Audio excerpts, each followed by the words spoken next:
"This is your name, isn't it?" Samantha said, pointing her finger. I followed the direction of her finger and looked down. I felt a jolt of unpleasant sweat breaking out. There, reflected, was my younger face and name.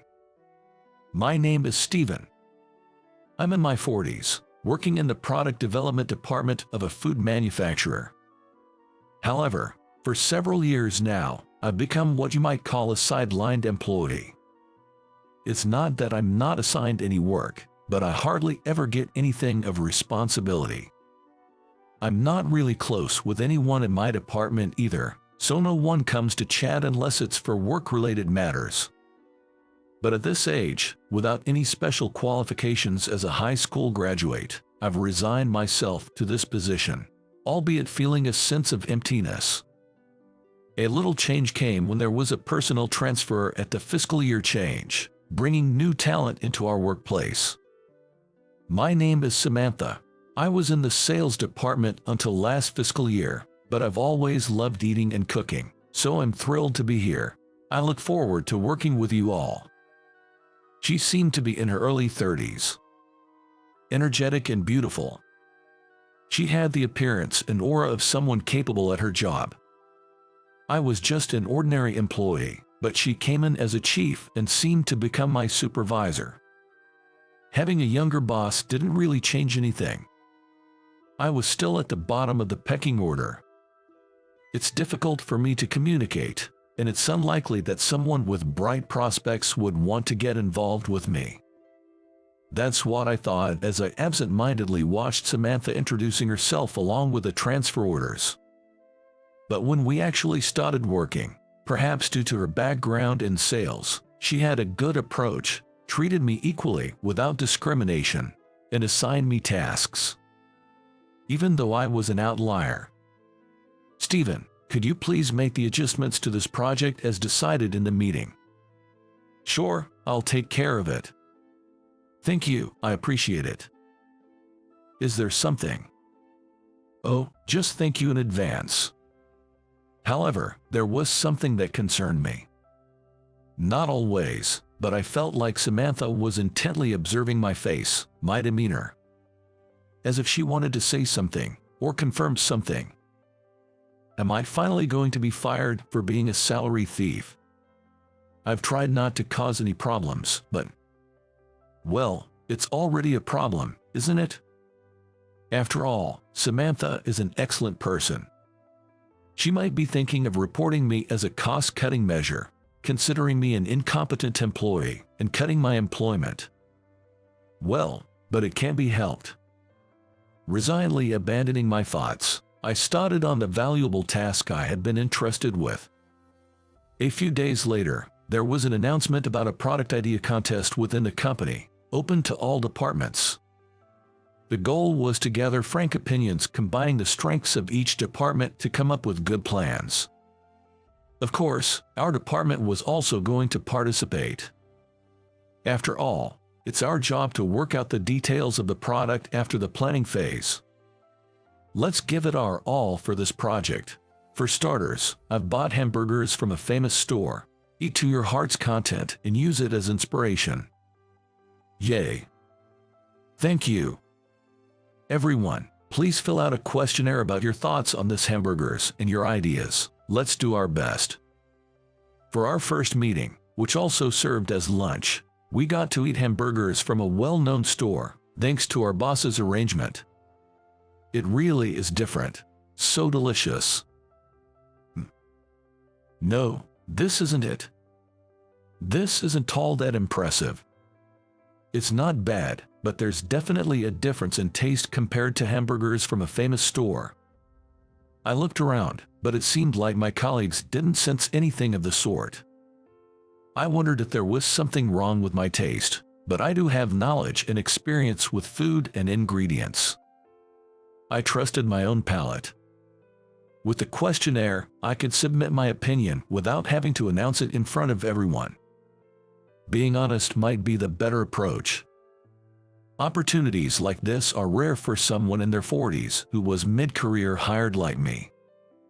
It might be better for my evaluation to honestly write that it felt different. If it's Samantha, she might have been watching me. Deciding to go through with it, I quietly filled out the questionnaire amidst my noisy colleagues. The following week, while I was slowly progressing through my work, a notification from the internal chat system flashed. It was from Samantha. She wanted to talk about the questionnaire and asked me to come to a separate room in the afternoon, according to the business email. I nervously sent a confirmation reply and headed to the designated meeting room at the specified time. When I knocked and opened the door, Samantha was already sitting there, waiting. "Please, have a seat here." Yes. I took a seat as directed. After a few seconds of silence, Samantha showed me a clear file. Inside it was a questionnaire I had filled out. Was there a problem? No, there wasn't. I'm sorry, I was testing you. I hadn't been sure until now, so I didn't say anything, but I think I know who you really are. My real identity. Weren't you previously a head chef at a restaurant in a hotel in New York, French cuisine, right? You must be mistaken. This is your name, isn't it? Cutting off my words, Samantha said that. Then, from behind the questionnaire in the clear file, Samantha pulled out a copy of a page from some newspaper or magazine. I felt a sudden surge of uncomfortable sweat. It was an article from many years ago, a small piece about a restaurant.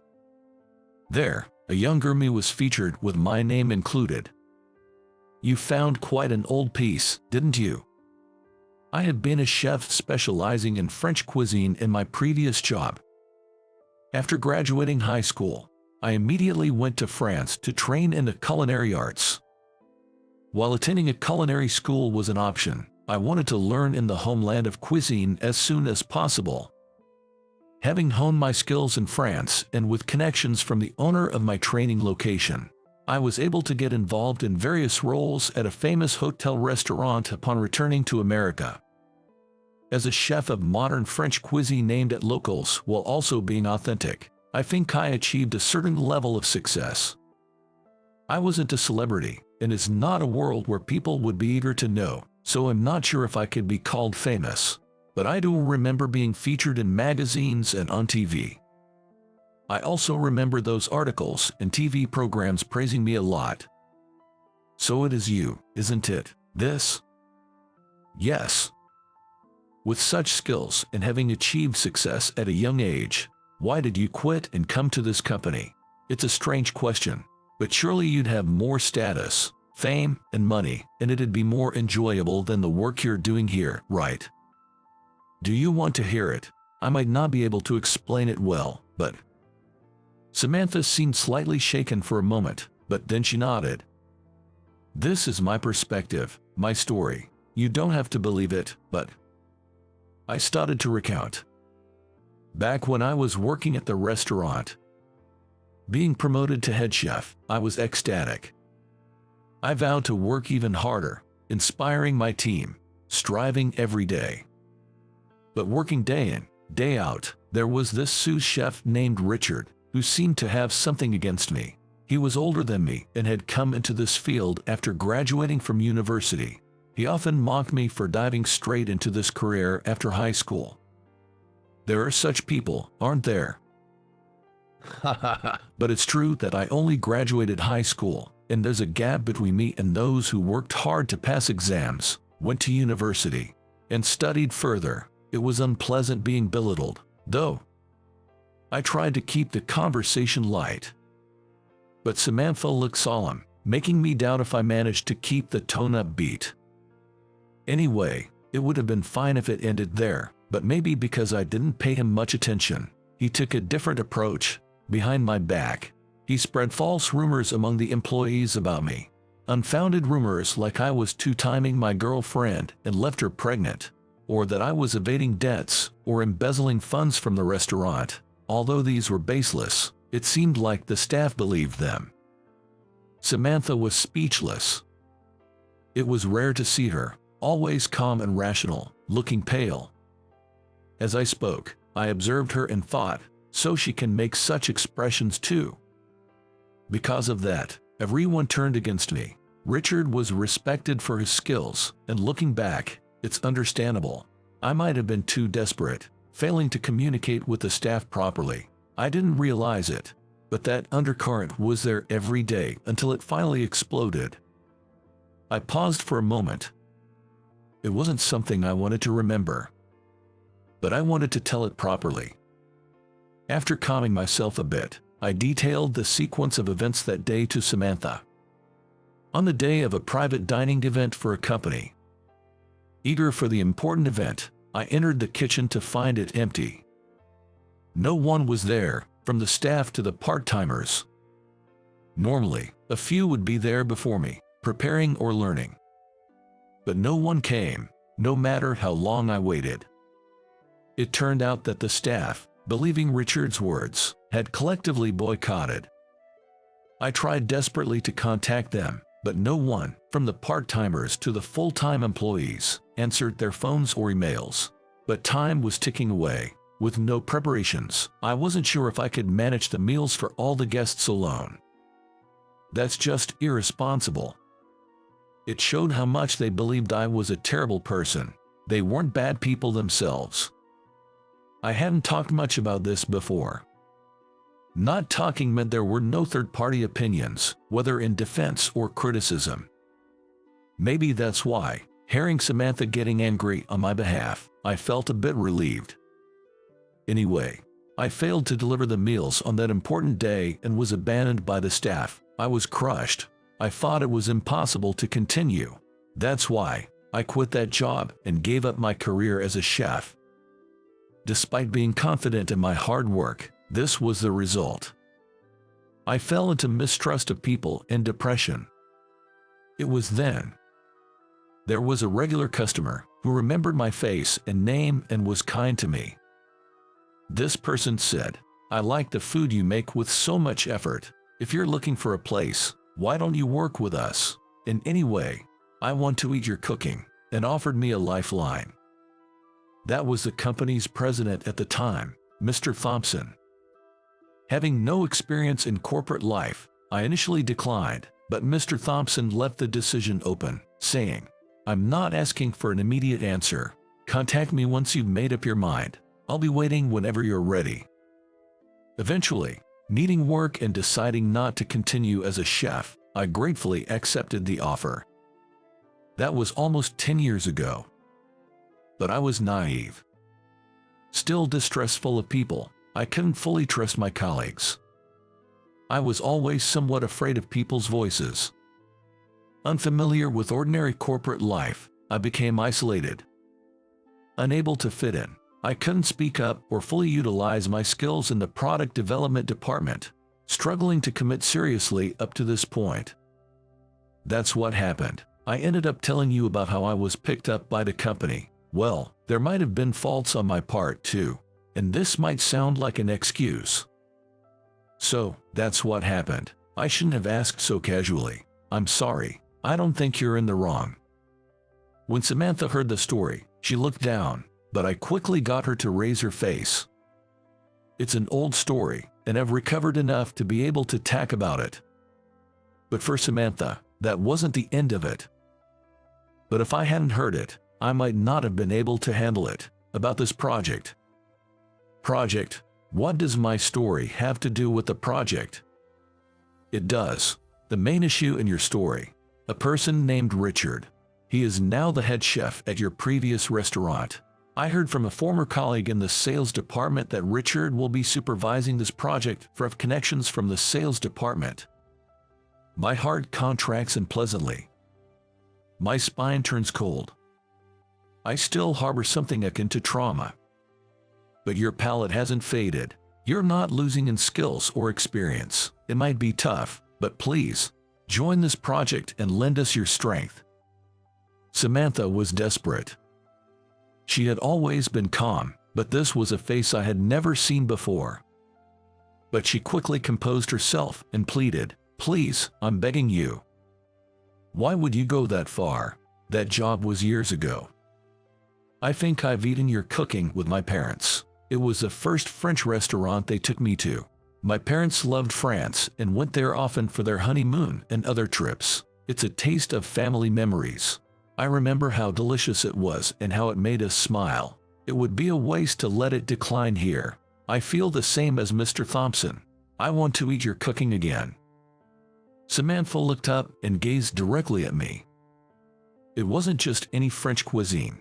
It was authentic and made thoughtfully for people, even for someone like me trying it for the first time. I want many others to know about it. Samantha. Someone likes my cooking. That was something I hadn't heard since my days as a chef. And with that, my old feelings resurfaced. Customers who ate and praised the food. Customers who thanked me. Customers who said they wanted to come back. There are people who believe in me. I might be able to trust this person too. I understand. I'll do my best to meet your expectations. Yes. No excuses needed. I'll put my all into making someone happy with my cooking. With that resolution, I changed my attitude and threw myself into the internal project contest from that day. And I changed. People are still scary, and so are my colleagues. But because I wanted to try hard, I actively took on work. I started to speak my opinions clearly. It was rare for me to lead meetings or present, but I made sure to do it confidently. Stephen, you've changed, for the better. Is that so? You look more lively than before. I didn't know you could work like this. Isn't that a bit rude? See, you can even say things like that now. You've changed, you've changed. I started to communicate with my colleagues more. I researched to create product samples. Even after going home, I studied dishes for the product, bought ingredients, and ate them as meals every time. I distributed notes of what I tried to my department and received opinions. This is tastier than yesterday. Yeah, but I might prefer a stronger flavor. But it's a hamburger project, right? If we're also focusing on health. Samantha's and my seriousness seemed to spread throughout the department. Gradually, my colleagues and superiors became more invested, and before we knew it, the department was fully committed to the project. Even though I hadn't been serious about cooking lately, I started to remember how fun it was to cook like I used to. I never knew work could be this fun. It felt like my skills were finally being fully utilized and growing significantly. So that's what's happening in the development department. Yes. You want to win this project, don't you? Yes, of course. Then do as I say. Everything, exactly as I say. Yes. I was just working hard, unaware of the dubious dealings in the sales department. On the day of the contest, the only projects left for the presentation were ours and one from the sales department. Excuse me. As I entered the room, the first thing I saw was Richard, who had aged a bit. I felt a chill down my spine and had trouble breathing for a moment, but then Samantha and my colleagues came in and pushed me to my seat. Stay calm, we're with you. You've worked hard to get here. No need to be so nervous. Let's take it easy. Thank you. And then the presentation began. Theirs was first. Typical of the sales department, their presentation was flashy, with impressive photos and explanations. Richard supervised a presentation of luxurious dishes. It was an overwhelming presentation, but I wasn't alone. It wasn't just about luxury. We have done everything we could. Then it was our turn. Thank you for this opportunity. The theme of our project is convenient, delicious, and healthy. We had practiced the presentation a lot. Samantha helped me revise the materials to make them more appealing, and we came up with unique ideas from the development department. I worried my mind might go blank, but the presentation went smoothly. We handed out samples, and it was over. The room erupted in applause, and it was time for questions. I answered various questions, but then the issue came up. "Stephen, that was a good presentation, very promising, but I heard that during your previous job as a chef, you irresponsibly missed an important dinner, leaving Richard and the staff to clean up the mess. Is that true? If it is, it's hard to trust you and your presentation." The room stirred. I felt a cold sensation running down my spine again. Richard was smirking. He must be lying as easily as breathing, just like before. Was history repeating itself? I take a breath, ignoring the loud thumping of my heart, and speak calmly. "I'm not alone. It's true that there was a time I couldn't provide a dinner service, but it wasn't because I simply didn't show up. I took it upon myself to handle the situation that day. I was the only one able to come to work, and I determined that I couldn't manage both cooking and serving in time, so I apologized to the client and directed them to a comparable restaurant. It was everyone else who didn't show up for work, not me. It might be impolite to contact a client from that day, but I remember who it was, so I can provide the name later for you to verify. Everyone else but you." Damn. Samantha and my colleagues backed me up. Yes, he always takes his cooking and customers seriously. Stephen wouldn't do such a thing. I vouch for him. One of the judges looked bewildered, glancing between Richard and me. Then, seeing the other judges silent, he backed down. "I see." And then it was time for the decision. The results were in. All 5 judges voted for our idea, and our project won. We did it. All right, all right, all right. We were chosen. We won. We really worked hard, all of us. My colleagues erupted into high fives with Samantha and me. It was a bit embarrassing, but we couldn't hide our joy and praised each other. However, Richard wasn't pleased. Perhaps he felt his pride was hurt. Suddenly, Richard started making a loud fuss. "This is rigged." "That's not true." "Yes, it is. I come here in the midst of my regular job, and I was just used. This is utterly unpleasant." Richard crossed his arms and fidgeted, seemingly growing more agitated. The atmosphere in the room grew tense. Then, a firm voice filled the room, commanding silence. "Be quiet. You're embarrassing yourself. Do you think you're so important to complain about a unanimous decision? I believe I'm more significant than that resigned chef. Is that why you've always been comfortable with lying? I know that you spread lies about Stephen, forcing him to resign. It was only because Stephen didn't want to pursue the matter that you weren't investigated, but I consider what you did nearly criminal." I couldn't believe my ears. I hadn't noticed until now. "Mr. Thompson." Richard was asking a guy sitting next to him who the man was, and the guy taught him that the man was the chairman of this company. "Chairman, you never mentioned that." This person was the former president of the company. He was the regular customer who had once taken me in. I didn't recognize him immediately because of his different attire, my nerves, and the overwhelming memories, along with his slightly aged face. I was looking forward to eating Stephen's cooking again. I didn't want to make you nervous, so I came incognito. "The current president, my son, isn't here." The hamburgers was delicious. Mr. Thompson turned his wrinkled face towards me and smiled. Behind him, Richard's face gradually turned pale and stiffened. He was someone who cared about his social status, so he must have been terrified by his current blunder. "I still go to the restaurant, you know. It's a connection from the previous owner. Stephen would have definitely remembered. He remembered all the regulars like me, every one of us, but you didn't remember. No, you probably don't remember any of your customers' faces. You're not really engaging with your customers at all. Sure, your food is delicious, but that's all there is to it. I don't see any effort made specifically for the customers. That's why it lacks charm." Mr. Thompson slowly approached Richard. Despite being shorter and having a gentler demeanor, Richard stepped back. We've never properly talked, so I was somewhat hopeful. But from now on, I won't ask you to supervise our products. It'd be troubling if our customers started avoiding us.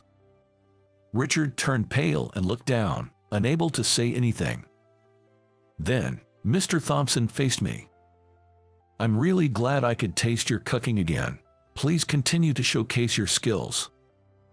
Mr. Thompson, thank you, but this wasn't just my doing.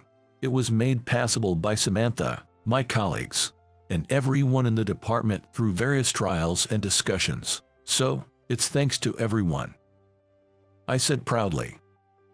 Looking back, Samantha and the others were smiling warmly. Our project became an unprecedented hit for the company, and we received praise from the higher-ups. Then, a direct offer from Mr. Thompson came.